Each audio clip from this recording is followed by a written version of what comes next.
Ces dernières années, je m'intéresse essentiellement au lointain et à la proximité.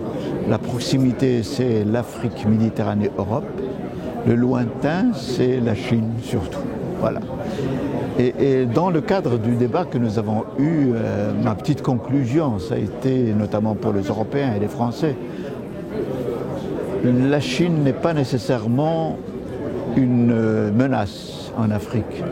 C'est même une opportunité pour permettre à la France et à l'Europe de revenir autrement en Afrique avec un nouveau partenariat.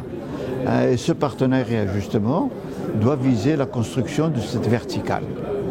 Verticale, c'est-à-dire l'Afrique, Méditerranée, Europe, l'âme. Et en fait, c'est pour dialoguer avec le reste du monde, et notamment avec la Chine. Dialoguer, c'est-à-dire négocier, c'est-à-dire promouvoir des partenariats triangulaires au niveau industriel, au niveau agricole, au niveau des infrastructures, travailler ensemble, voilà, dans un monde qui est en train de devenir multipolaire. Un monde où, à côté de la civilisation occidentale, que le monde a connue comme prédominante pendant 2 siècles, il y a maintenant d'autres civilisations, chinoises, asiatiques, arabo-musulmanes, africaines, etc.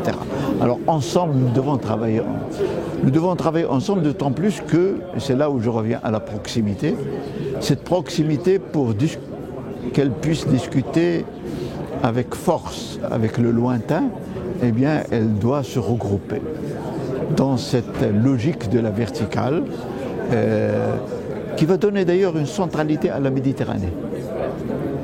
Parce que de toutes les façons, voyons un peu ce qui se passe, voyons ce que nous avons vu par exemple hier, avant-hier dans la télévision, le flot de l'immigration. Mais le flot de l'immigration, il est lié à la logique de la proximité. Si on n'arrive pas à résoudre les problèmes de développement, ben ce flot est toujours là. La Chine est présente en Afrique, mais elle est lointaine de l'Afrique. L'Europe doit revenir autrement en Afrique et en Méditerranée parce qu'elle est proche de l'Afrique.